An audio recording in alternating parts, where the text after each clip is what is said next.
It was just like any other Saturday night. I dragged myself out of bed and managed to throw on my scrubs and make myself look human. I recently started a new job at a hospital and had no seniority, so I had a shitty overnight shift. Aside from the messed up sleep cycle, it wasn't too bad. But Saturday nights were a lot quieter and therefore creepier. I drove into work, clocked in, and started my rounds. The hallways were pretty much empty. I stopped by each assigned room and peeked in. All was as it should be. I headed back towards the nurse's station, and as I did, I heard what sounded like a low moan. I stopped dead in my tracks. Did I really hear something, or is my mind playing tricks on me? It was so quiet I swore I could hear my heartbeat. I shook it off and kept walking. Then I heard it again, this time louder. It was unmistakable. It was coming from the room a few doors down. I just literally checked, so I knew everyone was sleeping. It would be wrong if I just took off running in the opposite direction, scared for my life. So I did what I had to do. I turned around and walked back to room 12. I knocked lightly on the door, slowly peeked in. I stepped in slowly an inch closer to the patient. The room was dark and I could barely see. Then I heard a low sobbing. It was the patient. It hurts, she mumbled. I breathed a sigh of relief. It was not uncommon to hear patients moan in pain. What's wrong with me? I should know this already. After a round of medication, the patient settled down and I went on with my tasks.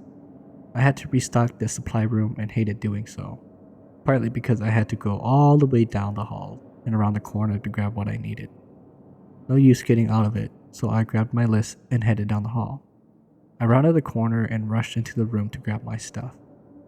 I ran out of there quickly and started to head back towards safety. Silly me, I know. Right before I rounded the corner leading to my station, I caught a glimpse of something moving in the opposite direction. Was I being silly again and letting my mind trick me into being a fool? I turned around and down the hall was an older lady walking around in her hospital gown. I parked my supply cart to the side and started walking towards the lady. Sometimes we have patients who get up in the middle of the night to wander, and my job was to keep everyone safe. Although it was my co-worker's section, I figured he was busy doing other things, so I'll help this lady get back to bed. She looked confused, pacing back and forth like she was waiting for someone. Hello? I said as loud yet as quiet as I could. She stopped and turned around to look at me. It was a little old Hmong lady. She looked so frail and weak, and I wondered how she even got herself out of bed. I knew she didn't speak English, and I didn't want to confuse her any more than she already was, so I spoke in Hmong. Oh, Po, giờ cứ chỉ học lúc chả bự nè, không muốn chiều của bắt tao à? She stared at me and didn't say anything. Poor thing must be disorientated and more confused than ever. Po, các bọn họ của à, các bọn họ cái bà chi à? She started to walk up to me. Các em không thế lỏ? She said. I nodded and asked again if I could be of any assistance. She looked around and said, Oh, nó của xưa à? She must have been freezing and woke up to find help. Oh, lên đó lỏ. Giờ của bà chắc có một chỗ lúc chả bự à? Thì cái lúc chả họ nhớ có thứ nọ.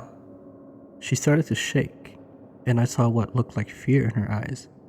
She searched her surroundings with frantic eyes and responded, Oh, thợ sơn gió nó mà của nhớ sọt thằng o. Thì xí lỡ không có của cha lỡ nhớ thằng yên từ nó là. Thì nó của cơ lìa. I knew exactly what was happening. She must have been a transfer from the unit upstairs. I always thought the higher floors were warmer. It gets colder as you head down the floors. I felt bad for her. It was kind of cold down here. Oh, nên đó chê phâu.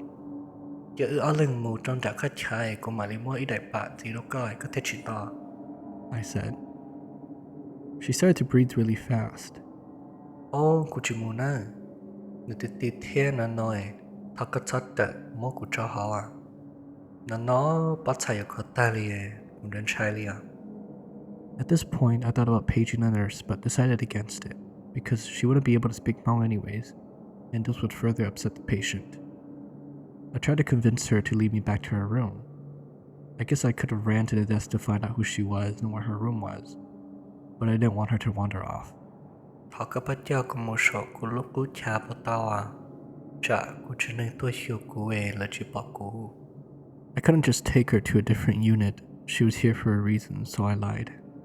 โอ้เป็นตัวติดเต้าก็จะนึงเลยอ่ะเลยยิ่งเป้าเด็กก็ยังก็ตื่นเอเลยติดตะกี้แล้วมาอีตัวเชียวกันอ่ะ She seemed to have bought it. เอเลยบอกให้เตียนนกูนอแล้วเป้าเคยละมาเอเลยที่ลิกะกูป้าก็เทียมออีเดปันสีเราก็บอก This little lady was making it harder than it should be, but it was nothing I wasn't used to. เอเลยผมบ้าติดช้อนกับตัวกูมาเดินเต้าเดินนอนหาซื้อนอกูเลีย I know we kept heated blankets by my station, and I knew the only way to get this lady back in bed was to prove to her that I'd fix her problem. So I reassured her that if she agreed to go back to her room, I'll get her a warm blanket and make sure that her family knew where she was. She looked at me and smiled softly as I convinced her to cooperate. I told her to wait there and I'd be right back with the blanket. I ran down the hall, grabbed my cart, and headed back to the station. I grabbed a heated blanket and started to head down the hall when my coworker Larry pops out from one of the rooms. Hey, where were you? He asked, and I responded. Down the hall. One of your patients is out of bed and she's cold. I was just going to run down there with the blanket and help her back to her room. He looked at me and asked, What lady? I just did all my rounds and everyone is sound asleep. Of course, I didn't know what room. The little Hmong lady. I don't think she knows her room number, so I didn't ask. She must be a transfer because I haven't seen her around. He had this confused look on his face. He took out his assignment sheet and skimmed through it. Are you sure she was Hmong? I don't have any Hmong people on my sheet. I told him I was pretty darn sure that she was Hmong. He thought and even checked his sheet one more time. Nope, no Hmong lady. No Hmong patients at all. He showed me his sheet. I took out mine too and looked it over. None for me as well. I peered down a long hallway to the opposite end and saw that she was no longer there. We both ran down and peeked around the corner. Not one. The only Hmong patient we've had was this little lady, but she was only here for 2 days. She passed away on first shift, and they took her down to the morgue. I had goosebumps all over. I could feel the hairs on my head stand up. My heart was racing so fast I thought I'd keel over and pass out. You okay? You look like you just saw a ghost. In my mind, I'm thinking that perhaps I did. However, my sanity was at stake here, so I played it off. Nah, I'm alright. Maybe I'm thinking of another night. Lack of sleep. You know how it goes. He laughed, and I forced a chuckle. You probably shouldn't be at work. Sleep deprivation will have you seeing things. I completed the rest of my shift, and by the time the morning shift came in, I was glad to be done. I didn't even remember the drive home. I didn't remember driving or even getting out of my car and into bed. That morning I had a dream that still haunts me to this day. I dreamt of that little old Hmong lady. She came to me dressed in her Hmong funeral attire. Her flesh wasn't rotting or anything gruesome like that. If not for the funeral attire and the bluish tint, she'd look lively. In my dream, she stood next to my bed and shook me to wake up. I opened my eyes and she had a grin on her face. An unusual grin that seemed to spread from ear to ear. She doubled in size from the layers of attire she wore. I tried to scream, but I was paralyzed. From fear? I don't know. I just felt like I was being held in place against my will. I wanted to yell I'm sorry and tell her that I tried giving her a blanket, but she was gone. I wanted to beg for her forgiveness, wanted to cry, but no matter how hard I tried, I could not make a single sound.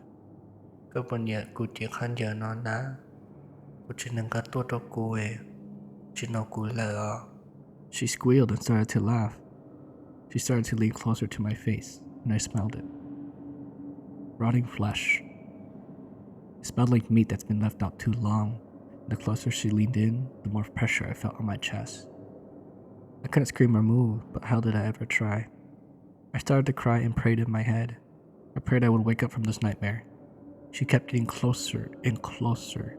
That smell got stronger and stronger. I couldn't move my body at all, but I managed to shut my eyes. Inside, I was screaming so loud I would have woken the dead if the sound managed to escape my lungs. I felt like eternity, and I felt myself running out of breath. But I finally felt the weight lifted, and I woke up to the afternoon sun breaking through the cracks in the blinds. I was covered in sweat, and my chest was sore. I called in sick later that evening and spent the next day recovering from my ordeal. A week went by without incident. I seemed to have forgotten about the unsettling events that occurred the previous week. I woke up the following Saturday afternoon and came upstairs to find my little brother sprawled out on the couch. Where's Mom and Dad? I asked. Without ever looking up from his cartoon, he replied, Funeral. I don't know why I asked, but I did. Who died? Again, without straying from the TV screen, he replied, Some old Hmong lady. How should I know? I don't know why, but all those feelings came back. The paralyzing fear, the millions of racing thoughts. I found out later from my parents that it was an older Hmong lady who died at the very hospital I worked at just the week before. I never did tell them about what happened. I never bothered to find out if it was the same lady that haunted me. I like to believe it's coincidence, but you know what they say, seeing is believing. Hey, looks like you made it to the end of the video. I just thought I'd let you guys know that I'm planning a series of stories including Hmong history and culture. It'll have action, drama, comedy, horror, love, you name it.